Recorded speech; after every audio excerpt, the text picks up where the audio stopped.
Hello అందరికీ welcome to UGNK cakes happy place for cakeaholics. ఈరోజు మీరు చూస్తున్న వీడియో 1.5 kg బ్లూబెర్రీ ఫ్లేవర్లో కింద 8 ఇంచ్ పైన 4 ఇంచ్ అదైతేనే కరెక్ట్. ఇలా ఫ్లాట్ ఇన్ పెట్టామంటే హైట్ రాదండి, లుక్ బాగుండదు. సో ఇప్పుడు నేను లేయర్స్ చూపిస్తున్నాను ఎలా కట్ చేసుకున్నానని. పైన 4.5 ఇంచ్ కింద 8 ఇంచ్ టిన్ యూజ్ చేశాను. రెండు నేను ఫోర్ లేయర్స్ కట్ చేసుకున్నాను. ఎప్పుడైనా సరేనండి, టియర్ కేక్ అంటే పైన కింద సేమ్ లేయర్స్ ఉంటేనే సేమ్ హైట్ వస్తుంది. ఇదిగోండి, ఇది బ్లూబెర్రీ ఎసెన్స్ అండి, ఎమల్షన్ కాదు. ఎసెన్స్ వేసాను, ఎమల్షన్ నా దగ్గర లేదు. సోకింగ్కి వచ్చేసి వాటర్లో బ్లూబెర్రీ క్రష్ చేసుకున్నాను. సో ఇందులో ఈ మనం లోపల అప్లై చేసే క్రీమ్లో వచ్చేసి ఎసెన్స్ వేసాం కదా, సో మంచి స్మెల్ వస్తుంది అనమాట. ఫ్లేవర్ కూడా చాలా బాగుంటుంది. ఎప్పుడైనా సరే ఫిల్లింగ్స్ ఇలానే చేస్తే చాలా బాగుంటుందండి. నా దగ్గర హోల్ ఫ్రూట్ క్రష్ లేక లోపల కొన్ని జెల్లీస్ వేసాను అనమాట. బాగుంటుందండి టేస్ట్. మీరు కూడా ట్రై చేసి చూడండి. హోల్ ఫ్రూట్ లేనప్పుడు ఇలా చేయాలన్నమాట. అంటే నాకు నచ్చి నేను చేస్తాను. ఇప్పుడు మనం తీసుకున్న మనీకి తగ్గట్టుగా వాళ్ళకు ఇస్తే వాళ్ళు హ్యాపీ ఫీల్ అవుతారు కదండి. సో అదే అనమాట, అంతే, ఇంకేం లేదు. సో ఇది వచ్చేసి క్రమ్ కోటింగ్ చేసేసి ఫ్రిడ్జ్లో పెట్టేశాను. ఇదిగోండి, క్రష్ బాగా వేయాలండి, అప్పుడే మనకు టేస్ట్ బాగా తెలుస్తుంది. కొద్దిగా వేస్తే ఏం టేస్ట్ తెలియదు అనమాట. కొంచెం బాగా వేస్తేనే బాగా తెలుస్తుంది టేస్ట్. సో ఇలా క్రమ్ కోటింగ్ చేసి పెట్టేయాలి. ఇది యాక్చువల్గా ఇప్పుడు నేను పెడుతున్న వీడియో కాదు, కానీ ముందు చేసిన ఫీలింగే. సో ఆ క్లిప్పే నేను ఇక్కడ యూజ్ చేసుకుంటున్నాను.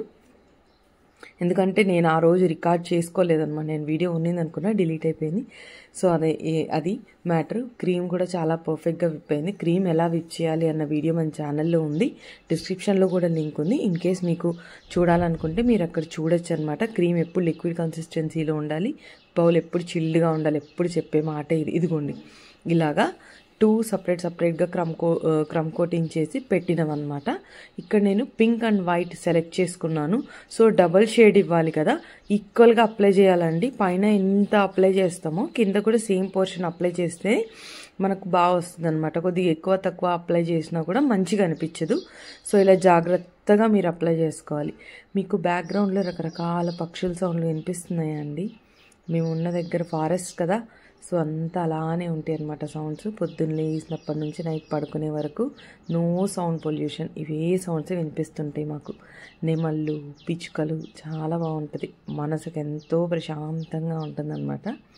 సో ఈ కేక్ చూసినా కూడా నాకు అలానే ఎంతే ప్రశాంతత అనిపించింది అన్నమాట. ప్లెజెంట్ కేక్ అనమాట ఇది. నాకు పర్సనల్గా అనిపించింది చాలా ప్లెజెంట్గా ఉంది. White pink combination with butterfly. Cake birthday పార్టీకి వచ్చి వాళ్ళు సెలెక్ట్ చేసుకున్న థీమ్ ఏంటో తెలుసా అండి? బటర్ఫ్లై థీమ్ అండి. చాలా బాగుంది అనమాట. మంచి రివ్యూ కూడా వచ్చింది, చాలా బాగుంది, టేస్ట్ నచ్చింది అనేసి. హ్యాపీ. చేసిన కష్టానికి తగ్గ ఫలితం వస్తే ఎవరికి హ్యాపీగా ఉండదు చెప్పండి? మీరు కూడా నాలాగే హ్యాపీ ఫీల్ అవుతారా? ఓకే, ఇప్పుడు పాయింట్కి వచ్చేద్దాం. ఇప్పుడు నేను కింద టైర్ మీదకు పైన టైర్ షిఫ్ట్ చేస్తున్నానండి. సైడ్స్ అంతా స్క్రేప్ చేసి with the help of Sciver అది తీసి దీని మీద పెడుతున్నాను. అది తీసి ఇది అంటే కింద టైర్ మీద పైన టైర్ పెడుతున్నాను. N1 and 1M nozzles use చేశాను. దీని మీద నేను పెట్టిన టాపర్స్ వచ్చేసి వాళ్ళే ఇచ్చారండి. వాళ్ళు థీమ్ తెప్పించుకున్నారంట మీషోలో. మీకు కావాలంటే చెప్పండి, నేను వాళ్ళని అడిగి లింక్ షేర్ చేస్తాను. ఆ థీమ్లోని బటర్ఫ్లై కట్అవుట్స్ కూడా వచ్చాయంట. భలే ఉన్నాయండి, చాలా వైబ్రెంట్గా ఉన్నాయి కలర్స్, చాలా డార్క్గా బాగా అనిపించింది అనమాట. ప్లస్ అది చాలా థిక్గా కూడా ఉంది, ఫోటో షీట్ లాగా లేదు.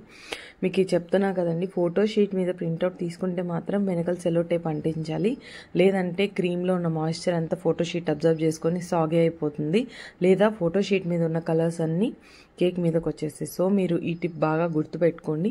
ఫోటో షీట్ ఎప్పుడైనా సరే కేక్ మీద పెట్టేటప్పుడు వెనకాల మాత్రం సెలో టేప్ అనేది కంపల్సరీ. సో మీరు చూస్తుండగానే కేక్ అంతా రెడీ అయిపోయింది. ఏవేవో చెప్పేసాను మాటలు, కేక్ గురించి చెప్పాను, కొన్ని అటు ఇటుగా చెప్పేశాను. ఇవి వచ్చేసి గోల్డెన్ బాల్స్ అండి, ఎడిబుల్వి స్ప్రింక్లర్స్ వస్తాయి కదా చిన్నవి 0 సైజు. సో అవి వేసేసి లుక్ ఫినిష్ చేశానండి. ఇంకోసారి చెప్పిన, కింద టియర్ 8 ఇంచు, పైన tier 4.5 inch, total cake weight 1.5 kg అనమాట. సో ఇంకొద్ది రోజుల్లో కొద్దిగా అంటే ఇంకొన్ని డేస్లో నేను స్క్రాచ్తో మీకు స్పాంజ్ మంచి వీడియో తీసుకొస్తాను మీ ముందుకి. సో మీరు ఆ వీడియో చూడాలంటే ఇప్పుడు మనకి స్టే ట్యూన్డ్గా ఉండాలి. సో సబ్స్క్రైబ్ చేసి లైక్ షేర్ చేసేయండి. ఉంటాను. మీకు ఈ కేక్ లుక్ ఎలా అనిపించిందో కామెంట్ చేయండి. ఫైనల్ పిక్ లాస్ట్లో ఉంది. ఇలాంటి మరిన్ని వీడియోస్ కోసం please like, share and subscribe అండి. ఉంటాను. బాయ్. ఫైనల్ పిక్ చూసి మీ కేక్ ఎలా అనిపించిందో ఒక చిన్న కామెంట్ చేసి చెప్పండి. అది నాకు ఎంతో మోటివేషన్ ఇస్తుంది. ఉంటానండి. బాయ్.